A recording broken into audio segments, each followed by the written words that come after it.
Jeshi la polisi mkoa wa Mbeya linawashikilia watu 7 kwa tuhuma za kujipatia kiasi cha shilingi milioni 81 na laki 5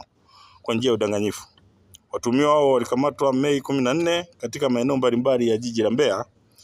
ambapo walikuwa wakijipatia fedha hiyo kutoka kwa vijana mbalimbali waliotoka maeneo mbalimbali katika mkoa wa Mbeya na maeneo ya mikoa mingine, wakitumia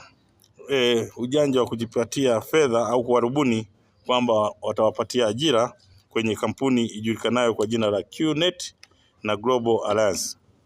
Inadaiwa kuwa walikuwa wakiwashawishi vijana hao watoe kiasi cha shilingi kuanzia shilingi 40,000 hadi milioni 5 ili wajipatie ajira katika kampuni hiyo. Vijana zaidi ya 80 kutoka maeneo mbalimbali nchini waliingia katika mtego huo na kukusanywa katika nyumba zilizopo maeneo ya Iwambi, Shewa, Isyesye na Iyunga jijini Mbeya, na kuwapatia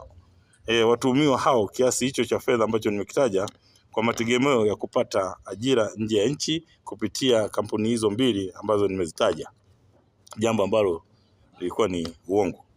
Kwa hiyo watuhumiwa waliokamatwa ni William Hamisi, huyu ni mkazi wa Mwambene;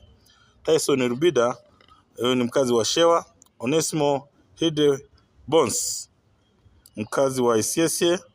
Charles Masanja, mkazi wa Iwambi; Chemka Mwanyanga, mkazi wa Iwambi;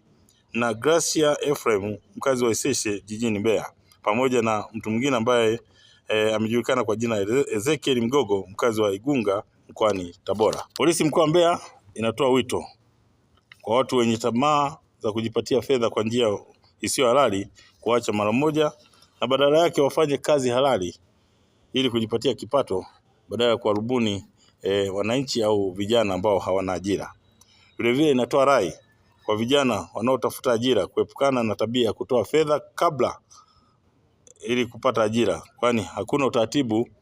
wa kutoa fedha ndipo upate ajira katika nchi ya Tanzania. Badala yake